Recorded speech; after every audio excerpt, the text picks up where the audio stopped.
Hello, dear guys. Good morning. This is Omkar Singh. You are most welcome at my YouTube channel, The OK Miracle of English. मेहनत करने वालों की हार नहीं होती है। जो मेहनत करते हैं नैया उन्हीं की पार होती है। तो मेहनत करते रहिए, निश्चित रूप से आपको सफलता मिलेगी, किनारा मिलेगा। कब तक किनारा नहीं मिलेगा, मन में पेशेंस रखिए, धैर्य रखिए, सफलता आपको निश्चित मिलेगी। तो डियर गाइस, आज हम सिंटैक्स सीरीज़ का 21वां पार्ट 21st पार्ट लेकर के उपस्थित हैं। सिंटैक्स ऑफ एडवर्ब का पार्ट सी, ए और बी दो पार्ट हमने पहले अपलोड कर दिए हैं। यदि आपने वो नहीं देखे, नहीं वॉच किए हैं, तो उन्हें पहले देखिए, उसके बाद ये पार्ट सी देखिए, जिससे आपका अच्छा समझ में आएगा।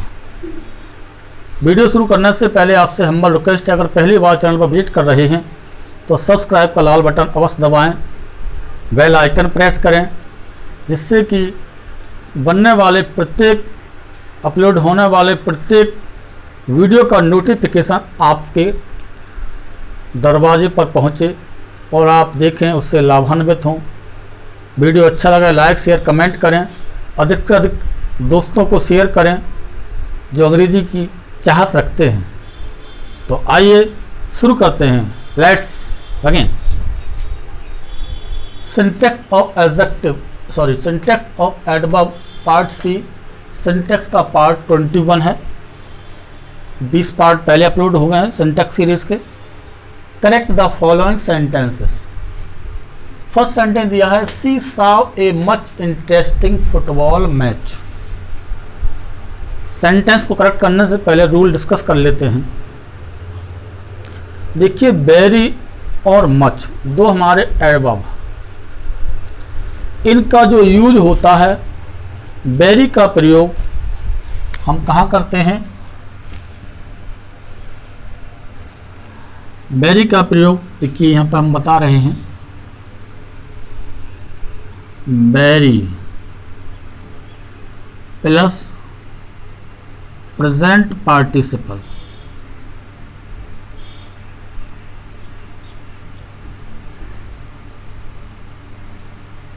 और much plus past participle.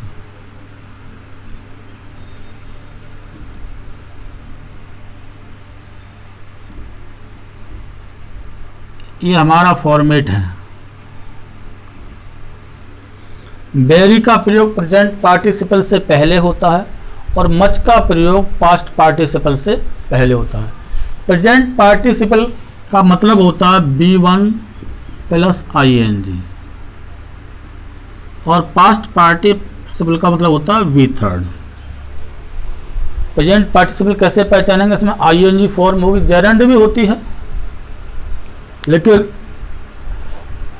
Present participle पहचानने के लिए जनरल एक आपको रूल, एक आइडिया बताना चाहूँगा कि जिस ING फॉर्म का कंटिन्यूअस टेंस बन जाए तो वो हमारा क्या होगा?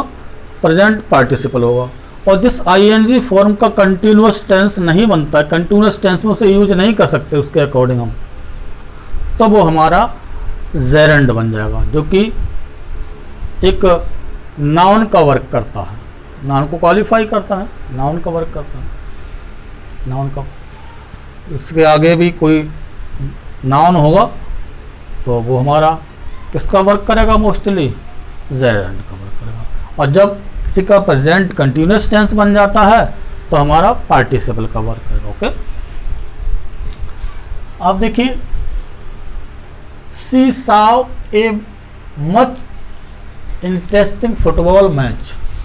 अब आप देख रहे होंगे यहाँ इंटरेस्टिंग, जो कि क्या है? पार्टिसिपल है हमारा। क्या है ये? पार्टिसिपल। तो कौन सा पार्टिसिपल है? Present participle. Present participle. Present participle होने के नाते अभी हमने बताया था, तो प्रेजेंट पार्टिसिपल से पहले क्या लगाना चाहिए? वेरी का यूज करना चाहिए। तो यहाँ मच नहीं आएगा, बल्कि क्या लगाएंगे हम? वेरी लगा देंगे, इसे हटा देंगे और इसके स्थान पर क्या लगा देंगे, very. She saw a very interesting football match, sentence हमारा करेक्ट हो जाएगा। तो ध्यान रखें, वेरी का प्रयोग प्रेजेंट पार्टिसिपल आईएनजी फॉर्म से पहले करेंगे, जबकि मच का प्रयोग पास्ट पार्टिसिपल अर्थात वी थर्ड से पहले करेंगे। नेक्स्ट सेंटेंस दिया, आई एम वेरी सरप्राइज्ड। अब देखिए सरप्राइज वी थर्ड है, तो ये क्या है, पास्ट पार्टिसिपल है, past participle. Non finite verb में ये पढ़ाया जाएगा आपके लिए चैप्टर विस्तार से। आई एम वेरी सरप्राइज, तो वेरी नहीं है, बल्कि वेरी का हमने बताया था प्रेजेंट पार्टिसिपल से पहले यूज करेंगे। और ये हमारा पास्ट पार्टिसिपल दिया है, तो पास्ट पार्टिसिपल का जो फॉर्मेट बना है मच, उससे पहले क्या लगाना, हमें मच का प्रयोग करना है। तो सेंटेंस करेक्ट करने के लिए वेरी को हम क्या करेंगे, रिप्लेस कर देंगे और यहाँ पे क्या लिख देंगे, much. I am much surprise, मैं बहुत ही आश्चर्य में था या आश्चर्यचकित था। तो ध्यान रखें रूल के, उन्हें रिपीट कर रहा हूँ, प्रेजेंट पार्टिसिपल से पहले वेरी का प्रयोग करेंगे और पास्ट पार्टिसिपल से पहले मच का प्रयोग हम करेंगे, सेंटेंस हमारा करेक्ट हो जाएगा। तीसरा सेंटेंस है, my mother saw a much talented boy there. अब ध्यान दीजिए, मच इसके बाद टैलेंटेड पास्ट पार्टिसिपल है।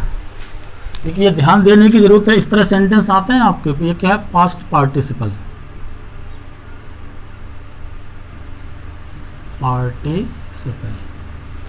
पास्ट पार्टिसिपल है, तो पास्ट पार्टिसिपल से पहले मच आना चाहिए। मच दिया हुआ है, सेंटेंस का मतलब करेक्ट है, नहीं करेक्ट नहीं है, सेंटेंस अभी भी हमारा करेक्ट नहीं है।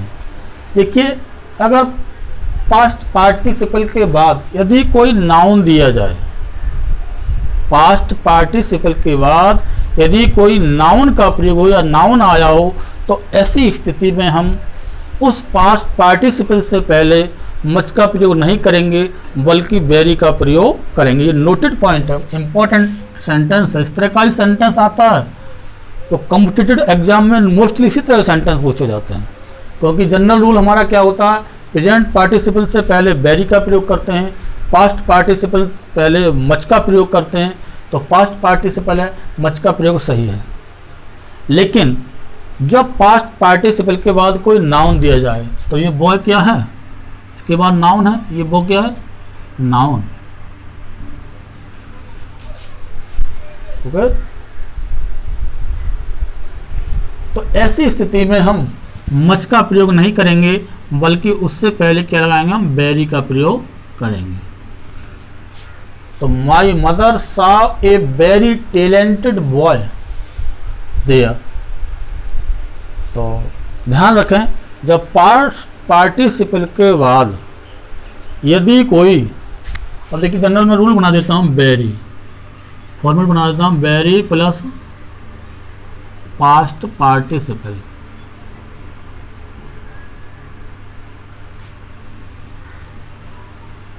Plus noun. अगर ये वाला फॉर्मेट दिया हुआ है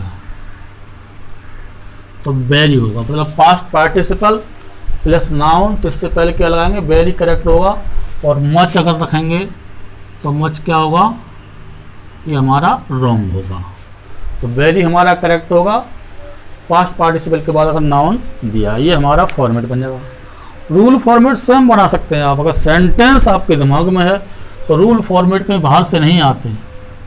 जो भी विद्वान हैं ग्रामर के, चाहे हमारे इंडियन हैं चाहे फॉरेनर हैं, जो भी हैं, सभी सेंटेंस के आधार पर रूल का निर्माण करते हैं, वही फॉर्मेट बनते हैं। नेक्स्ट देखिए, बहुत इंपॉर्टेंट है, he spoke English yesterday at the function fluently. देखिए जब एक ही सेंटेंस में adverb of manner, adverb of place, adverb of time manner, place और टाइम तीनों एडवर्ब का अगर यूज हो किसी सेंटेंस में तो इनका जो प्रयोग होता है, जो सीक्वेंस होता है, वो क्या होता है? Manner plus place plus time. बस ये सीक्वेंस का फॉलो करेंगे, सेंटेंस का हमारा क्रिएशन सही हो जाए। ये पोजीशन ये होनी चाहिए इनकी, जो एडवर्ब ऑफ मैनर, फिर प्लेस, फिर टाइम। अब सेंटेंस देखते हैं, ही स्पोक इंग्लिश यस्टरडे। तो यस्टरडे किसको डिनोट कर रहा है? टाइम को। ओके। अब एट द फंक्शन, फंक्शन में अर्थात ये प्लेस को डिनोट कर रहा है। अब फ्लुएंटली ये क्या है? मैनर को डिनोट कर रहा है।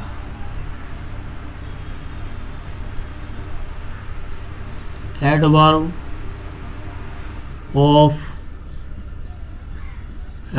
ऑफ और लिख दीजिए, जैसे एडवर्ब ऑफ टाइम है, ये एडवर्ब ऑफ प्लेस है, एडवर्ब ऑफ मैनर है। अगर मैनर, प्लेस और टाइम तीनों ही एक ही सेंटेंस में दिए जाएं तो उनका सीक्वेंस ध्यान रखें, मैनर, प्लेस और टाइम। एडवर्ब ऑफ मैनर पहले आएगा, उसके बाद एडवर्ब ऑफ प्लेस आएगा, उसके बाद एडवर्ब ऑफ टाइम आएगा। तो हमारा ये सेंटेंस सही कैसे होगा? देखिए यहाँ लिख दे रहे हैं, ही स्पोक इंग्लिश। यहाँ तो सही है, कोई दिक्कत नहीं है। अब देखिए क्या मांग रहा है? एडवर्ब ऑफ मैनर, कैसे बोला? तो फ्लुएंटली, धारा प्रभाव में।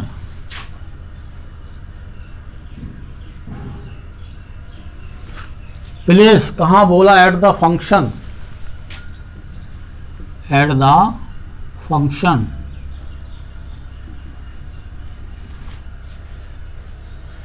कब बोला? यस्टरडे, टाइम की बात है तो यस्टरडे। सेंटेंस हमारा ये करेक्ट हो गया।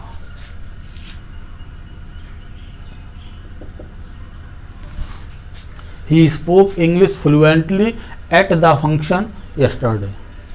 अब हमारा ये सीक्वेंस सही हो गया।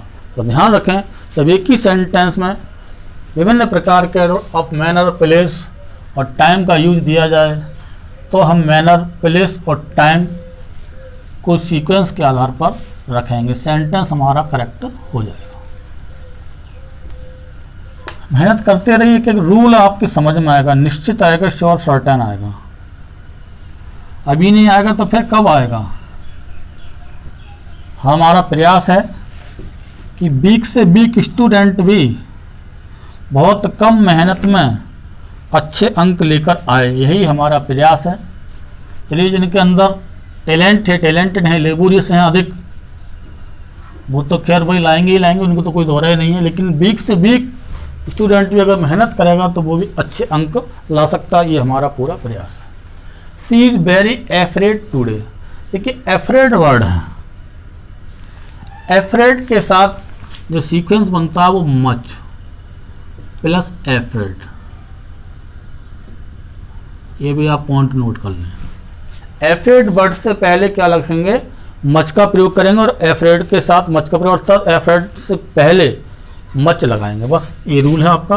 तो वेरी हटा के क्या कर देंगे यहाँ पर? Much. He is much afraid today. वह आज बहुत डरा हुआ है, बहुत डर रहा है। तो ध्यान रखें, एफ्रेड के साथ मच का प्रयोग करेंगे और वो भी एफ्रेड से पहले। अंतिम सेंटेंस है my friend came today here, और वही है आपका। देखिए, टूडे ये टाइम को डिनोट कर रहा है और ये प्लेस को डिनोट कर रहा है। उसमें 3 से इसमें 2 हैं, प्लेस और टाइम। तो वही पहले प्लेस रखेंगे और फिर क्या रखेंगे? टाइम रखेंगे। ये सीक्वेंस इसमें अपनाएंगे। तो माई फ्रेंड केम सेंटेंस बन जाएगा इसका correct. My friend came here today. Sentence हमारा करेक्ट हो गया। क्योंकि ये किसका है, प्लेस है, और ये हमारा टाइम को नोट कर रहा है, क्योंकि ये इनका सीक्वेंस था, ये गलत था। जब टाइम प्लेस एक ही सेंटेंस में एक ही साथ दिए जाएं तो ऐसी स्थिति में हम प्लेस को पहले रखेंगे, टाइम को बाद में रखेंगे। मैनर, प्लेस और टाइम तीनों दिए जाएं तो पहले मैनर रखेंगे, फिर प्लेस रखेंगे, फिर टाइम रखेंगे। तो उम्मीद है आप समझ में आ गए होंगे, आपके एक एक चीज़ समझ में आ रही होगी, और जब भी समझ में आएगी तभी आप आगे बढ़ेंगे। तो हम होमवर्क भी दे रहे हैं आपको, 2 से 3 सेंटेंस देते हैं जिसे आप करेंगे और कमेंट बॉक्स में उसका रेस्पॉन्स लिखेंगे। हम तभी समझेंगे कि आप सीख रहे हैं बेटा। अगर आप नहीं सीख रहे हैं इसका मतलब या तो लेजी हैं या आपके समझ में नहीं आ रहा। समझ में नहीं आ रहा तो उसका हम प्रयास करेंगे पुनः आपको बताने का। आप 1 से 2 बार वीडियो देखिए, 3 बार देखिए, आपके समझ में आएगा। और आप नहीं करेंगे तो आपका पढ़ना महत्वपूर्ण नहीं है। तो चेक योर नॉलेज।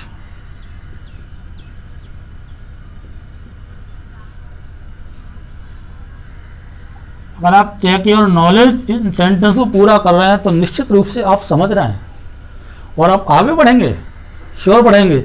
और इनमें लापरवाही कर रहे हैं तो आप आगे बढ़ते हुए पीछे को खींच रहे हैं, पीछे बैक हो रहे हैं, आगे बढ़ना नहीं चाहते आप।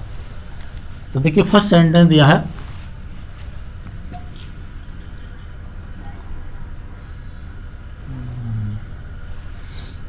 दे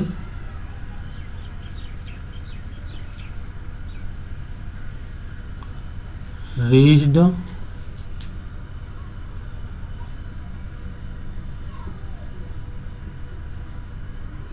yesterday in the meeting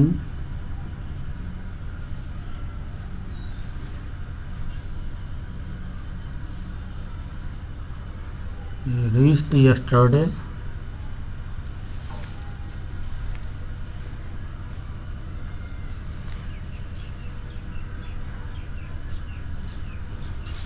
carefully.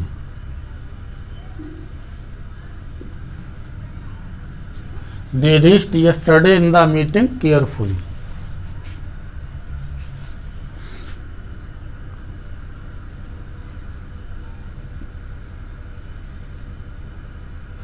My friend met with a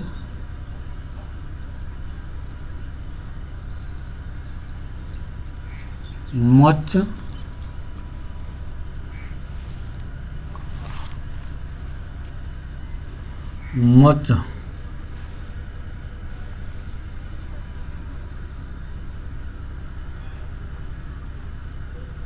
pleased